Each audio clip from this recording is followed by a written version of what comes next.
Kalau kita lagi jalan-jalan naik MRT di Jakarta, kayaknya ada deh salah satu stasiun yang bernama ASEAN. Stasiun ini dinamakan ASEAN karena berada tepat di depan gedung sekretariat ASEAN. Nah, Inspektor, seperti yang kita tahu, ASEAN merupakan organisasi regional di kawasan Asia Tenggara yang berdiri pada 8 Agustus 1967 di kota Bangkok. Tapi setelah mimin riset mengenai sejarah ASEAN, ternyata ASEAN dibangun dengan banyak perjuangan dari bangsa-bangsa Asia Tenggara termasuk Indonesia. Nah, seperti apakah sejarah dan rintangan saat berdirinya ASEAN hingga saat ini? Dalam sejarah Eropa, abad ke-19 seringkali disebut-sebut sebagai masa di mana nasionalisme sedang membara di Eropa. Tapi sama seperti di Eropa, semangat nasionalisme juga pernah membara di Asia Tenggara, terutama antara tahun 1945 hingga 1960. Filipina merdeka pada 1946, Burma merdeka tahun 1948, Indonesia mendapatkan kedaulatan dari Belanda tahun 1949, dan sebagainya. Negara-negara Asia Tenggara yang masih muda ini tentunya memiliki banyak masalah seperti ekonomi, sosial, dan politik. Namun pada tahun 1955, Perang Indochina Kedua dimulai dan negara-negara Asia Tenggara melihat bagaimana Vietnam, Laos, dan Kamboja kemudian dijadikan bidak untuk perang proksi antara Uni Soviet dan Amerika Serikat. Amerika Serikat sebenarnya juga telah mengajak negara-negara Asia Tenggara untuk berpihak padanya dengan membentuk aliansi Southeast Asia Treaty Organization atau SEATO pada 8 September 1954. Namun hanya Thailand dan Filipina lah yang tertarik. Sisanya malah mengecam tindakan Amerika Serikat di Vietnam yang membuat mereka enggan masuk ke dalam SEATO. Saat konferensi Bandung 1955, India bahkan mendorong negara-negara di Asia Tenggara untuk saling bahu-membahu dalam menghadapi masalah bersama dan saling mensupport satu sama lain. India juga menekankan bahwa hal ini lebih baik jika dibandingkan membuat fakta persekutuan militer seperti NATO. Inisiatif dari India ini mulai menyadarkan bangsa Asia Tenggara bahwa mereka harus bersatu demi menghadapi masalah bersama. Meskipun begitu, Asia Tenggara adalah daerah yang luas dan beraneka ragam, hingga membuat mereka sulit untuk bersatu. Antara dekade 50-an hingga 60-an, berbagai organisasi pun didirikan untuk menghimpun ide, namun selalu gagal. Hampir semua organisasi gagal karena konflik kepentingan dan perbedaan pendapat. SEATO yang sudah disebutkan pun gagal karena tidak semua negara setuju dengan sikap Amerika di Vietnam. ASA, atau Association of Southeast Asia, bahkan mengalami gejolak karena sengketa Filipina-Malaysia, serta Malpino juga gagal karena konflik Indonesia-Malaysia di tahun 60-an. Setelah konfrontasi Indonesia-Malaysia berakhir, Soekarno kehilangan kekuasaannya dan digantikan oleh Soeharto. Rezim Soeharto membuka Indonesia kembali di dunia internasional, seperti saat Indonesia menormalisasi hubungan kembali dengan Malaysia. Selain itu, Indonesia juga masuk kembali menjadi anggota PBB dan kembali menghimpun hubungan baik antara negara-negara di Asia Tenggara untuk kepentingan kerjasama dan solidaritas yang lebih baik. Tanggung jawab pun jatuh pada Menteri Luar Negeri saat itu, yakni Adam Malik. Adam Malik pun melaksanakan tugas hubungan baik antara negara-negara di Asia Tenggara, di mana sebagai salah satu tugas pertamanya saat menjabat menjadi Menteri Luar Negeri. Pada bulan Mei 1966, Adam Malik mengajak Thanat Khoman, Menlu Thailand, untuk bersantai di Bangkok. Adam Malik memang memilih suasana santai dan informal karena pertemuan ini bersifat rahasia dan tidak mau membuat kedua belah pihak ada di suasana tegang. Adam Malik pun mengatakan bahwa Indonesia ingin mengakhiri konfrontasinya dengan Malaysia, kemudian meminta dukungan Thailand. Thanat Khoman pun setuju dan menandatangani perjanjian pemberhentian konfrontasi secara rahasia pada pertemuan saat itu. Mendekati akhir dari konfrontasi Indonesia-Malaysia, Adam Malik dan Thanat Khoman bertemu di acara makan malam. Sinilah cikal bakal ASEAN muncul saat Khoman mengutarakan pendapatnya di mana diperlukannya organisasi regional untuk menghimpun negara di Asia Tenggara yang langsung disetujui oleh Adam Malik. Adam Malik lalu bernegosiasi untuk pemerintah Indonesia agar setuju dengan ide Thanat Khoman. Lalu setahun kemudian, Thanat Khoman mengundang lagi perwakilan dari Indonesia, Malaysia, Filipina, dan Singapura untuk bermain golf di Bang Saen. Sembari main golf inilah, mereka berdiskusi mengenai pendirian organisasi ASEAN. Dan saat mereka semua setuju, mereka pun langsung membuat Akta ASEAN.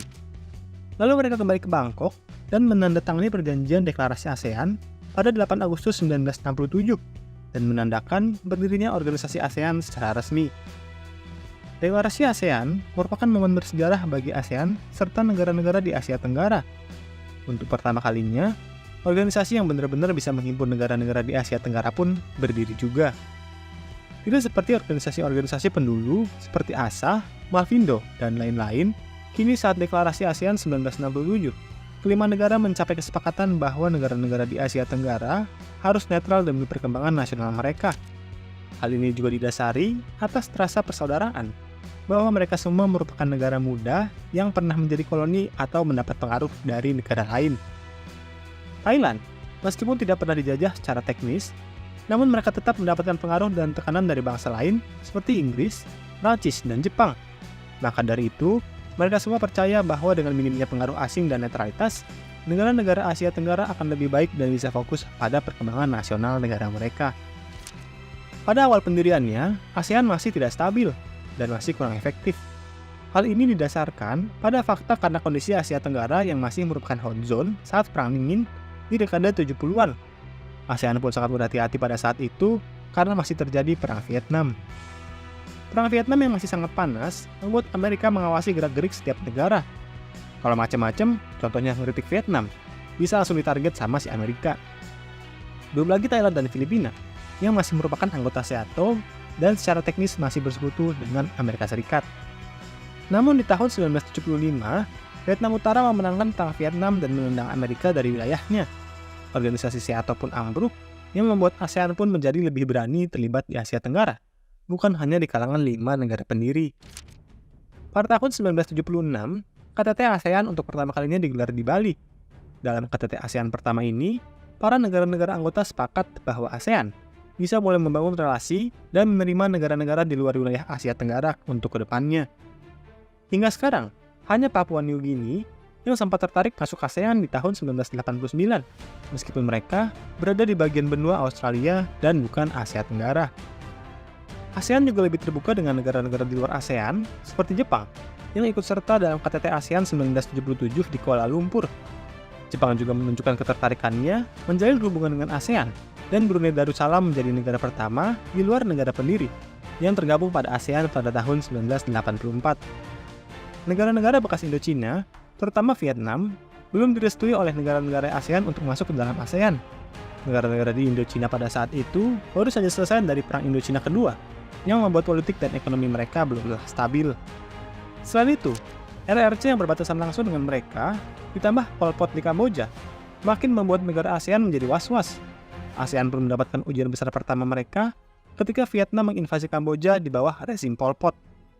Meskipun negara ASEAN tidak menyukai Pol Pot, namun mereka juga mengutuk serangan Vietnam yang mengakibatkan ketidakstabilan politik di wilayah Asia Tenggara.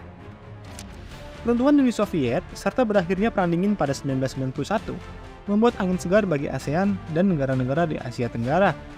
Wilayah Asia Tenggara kini menjadi lebih aman karena sudah tidak dijadikan tempat proxy war antara Uni Soviet dan Amerika Serikat.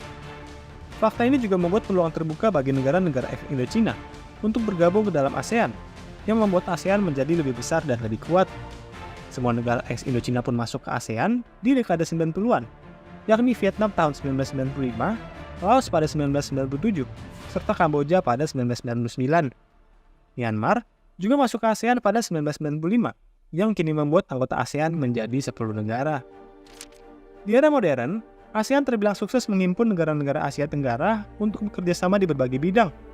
Salah satu dampak kerjasama ASEAN yang paling berdampak adalah para penduduk ASEAN bisa berpergian ke negara ASEAN lainnya tanpa visa. Hak bebas visa antar sesama negara ASEAN ini sebenarnya merupakan hasil penandatanganan perjanjian ASEAN Visa Free Agreement between member countries tahun 2002. Selain itu juga, ASEAN berencana meluncurkan visa khusus ASEAN. Secara konsep, hal ini menyerupai visa Schengen Uni Eropa, di mana pemilik visa ASEAN nantinya bisa berpergian ke seluruh negara ASEAN tanpa harus apply visa lagi. Selain visa, ia pun juga meluncurkan program ASEAN Free Trade Area yang mempermudah hubungan dagang antara negara-negara di ASEAN. Sejak dicetuskan tahun 1991 dan ditandatangani pada 1 tahun kemudian, anggota ASEAN menginginkan setiap produk bisa diekspor dan diimpor tanpa tarif atau tarif paling minimum. Kasus Timor Leste di ASEAN sebenarnya mirip dengan kasus Ukraina di Uni Eropa. Kedua negara yang memiliki lokasi geopolitik dekat dengan negara-negara itu menginginkan menjadi anggota karena bisa berdampak positif bagi ekonomi negaranya. Negara-negara di ASEAN sebenarnya setuju-setuju saja jika Timor Leste menginginkan kerjasama yang lebih dekat dengan ASEAN. Namun ada dari mereka yang keberatan jika Timor Leste masuk menjadi anggota. Sejak Timor Leste mencoba mendaftar menjadi negara ASEAN di tahun 2011, negara-negara di ASEAN terutama Singapura menyatakan keraguannya jika Timor Leste siap menjadi anggota.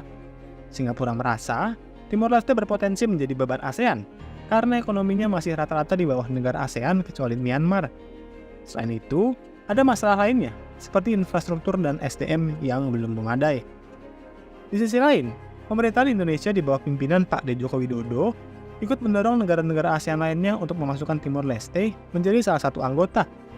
Menurut dua media terkenal, Jakarta Post dan The Diplomat, Indonesia memilih mendukung sebagai upaya burying the hatchet dari hubungan kelam Timor Leste dan Indonesia di masa lampau. Akhirnya, di tahun 2022, ASEAN memberikan lampu hijau bagi Timor Leste untuk menjadi anggota ASEAN ke-11. Sekarang, status keanggotaan Timor Leste sudah dalam status pending dan tinggal menunggu langkah selanjutnya untuk menjadi anggota sepenuhnya. Nah, kalau kamu, apakah setuju dengan masuknya Timor Leste ke keanggotaan ASEAN? Coba tuliskan pendapatmu di kolom komentar. Hai, terima kasih sudah menonton dan belajar sejarah bersama Inspek History. Jangan ragu untuk berikan komentar, like, dan bagikan bila kamu merasa konten ini bermanfaat.